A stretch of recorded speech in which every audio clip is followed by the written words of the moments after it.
Brought to you by TechnoSpark 20 series smartphones.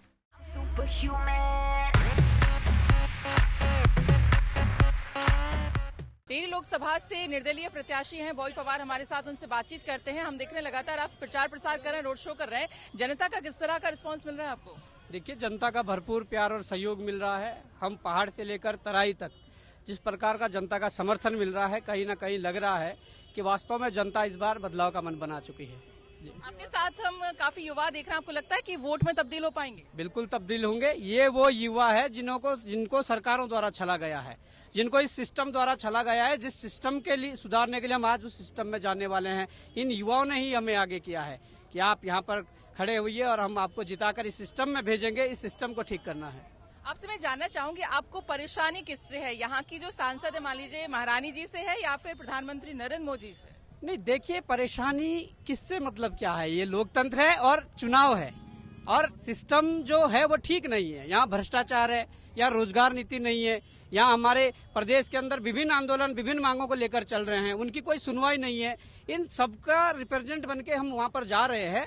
परेशानी किसी से नहीं। परेशानी क्या है? हमारा जो विजन है, जो हमारे लोगों की पीड़ा है, उस पीड़ा को रखने के लिए, उस पीड़ा को कहीं ना कहीं मरहम लगाने के लिए हम संसद की ओर जा रहे हैं। विपक्षी कह रहे हैं कि नहीं जीत पाएंगे, 30-50 हजार वोट में सिमट जाएंगे, ऐसा नहीं, देखिए, तो वो विपक्ष को तो 4 तारीख पता लगेगा कि कौन जीत रहा है, कौन हार रहा है। मैं जनता जनार्दन से भी ये कहना चाहूंगा कि जितने भी प्रत्याशी है उनका रिकॉर्ड खंगाल कर देख लीजिए। उन्होंने कितना संघर्ष किया है, वो कितने तपे हैं, कितने आपने मुद्दे उठाए हैं, कितना संघर्ष उनके जीवन में रहा है, वो सब उठाकर देख लीजिए, तब जाके जनता जनार्दन भी वोट करें। एक राजघराने की सीट से आप सीधा टक्कर ले रहे हैं, मतलब कि आपको लगता है कि मतलब वो उनका सिंहासन हिला पाएंगे? नहीं, देखिए, राजघराने का मतलब क्या है? राजघराने का मतलब है कि ठीक है, राजशाही जो है वो लंबे समय तक इस टिहरी संसदीय क्षेत्र पर रही है, यानी कि आजादी के 2 साल बाद तक भी ये राजशाही रही है। तब जाकर 1 अगस्त 1949 को ये टिहरी रियासत भारत संघ में विलय हुई। पर मैं ये कहना चाहता हूँ कि आज जो चुनाव है, सीधा चुनाव आम जनता वर्सेस राजशाही के बीच है। और जब जब जनता ने चुनाव लड़े हैं, जब जब जनता ने एकजुटता दिखाई है, तब तब जनता की जीत हुई है। कांग्रेस के प्रत्याशी जोत सिंह गुनसोला को लेकर क्या? नहीं, देखिए, उनका जब समय था तो वो विधायक थे, बने, उन्होंने जो करना था करा, जितना करना था कर पाए। आज समय युवाओं का है। मुझे लगता है कि जनता का भी यही मन है कि युवाओं को आगे आना चाहिए और हम लोग मैदान में हैं, तो जनता पूरा। कैबिनेट मंत्री गणेश जोशी कह रहे हैं बॉबी पवार ना 3 में है ना 13 में, जमानत जब्त हो जाएगी भाई उनकी। मैं तो ये नहीं, मैं पलटवार क्या कर सकता हूँ? पलटवार तब होगा अगर हम सांसद बन गए। तो अगर अपने आप को भ्रष्टाचार के उसमें नंगे होने से बचा सकते हो तो बचा लो, क्योंकि हम नंगा करेंगे, एक एक को नंगा करेंगे भ्रष्टाचारियों को।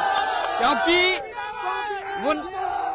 हम कुछ पलटवार नहीं करना चाहेंगे, पर इतना जरूर कहेंगे कि जितना भ्रष्टाचार किया है उसमें तो नंगे किए जाओगे। आप सांसद बनते, लास्ट क्वेश्चन, कोई 5 महत्वपूर्ण काम बताइए जो आप सांसद बनते सबसे पहले मतलब प्रायोरिटी पे रहेंगे। प्रायोरिटी पे सीधी सी बात है, इस प्रदेश और इस देश के लिए सबसे बड़ा जो मुद्दा है, जिस प्रकार से 18 वर्ष से अधिक युवक और युवती को वोट देने का अधिकार है, वैसा ही इस प्रदेश और देश के अंदर एक कानून आना चाहिए जिसमें होगा कि एक युवाओं को रोजगार का अधिकार होना चाहिए। नंबर 1 बात यह है। दूसरी बात यह है कि जिस प्रकार से भ्रष्टाचार में ये प्रदेश जल रहा है, उस भ्रष्टाचार पर हमारी सरकारें कार्रवाई नहीं कर रही है।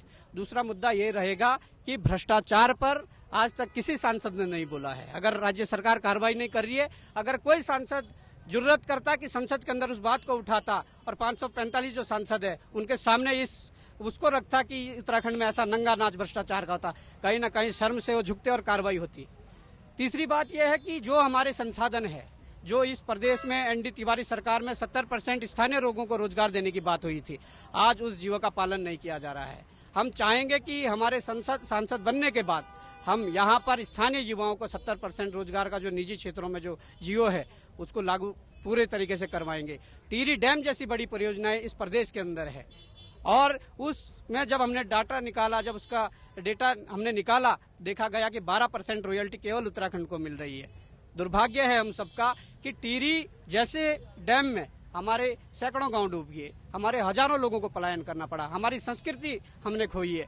उसके बाद 12% रॉयल्टी और यहाँ के युवाओं को रोजगार नहीं। तो मैं ये कहना चाहता हूँ कि 50% स्वामित्व का अधिकार उत्तराखंड के लिए होना चाहिए। इसके लिए लड़ाई लड़ी जाएगी। इसके अलावा जो पहाड़ों में जो शिक्षा और स्वास्थ्य की बदहाल स्थिति है, मैं कहना चाहूंगा उसके लिए भरपूर प्रयास किए जाएंगे।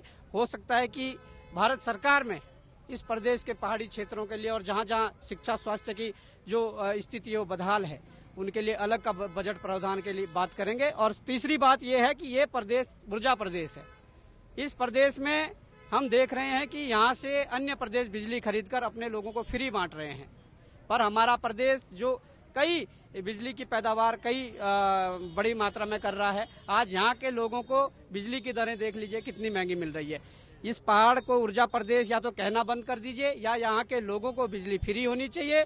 दूसरी बात, आजकल मैं देख रहा हूँ कि पानी के भी उन्होंने मीटर लगा दिए हैं, पानी के भी बिल आएंगे। इन हिमालय को हमने बचाया है, इन जंगलों को हमने बचाया है, इन पहाड़ों को हमने बचाया जहां से पानी निकल रहा है, और आप उसी का बिल हम पे थोप रहे हो। हम चाहते हैं कि बिजली पानी यहाँ के युवाओं को फ्री मिले।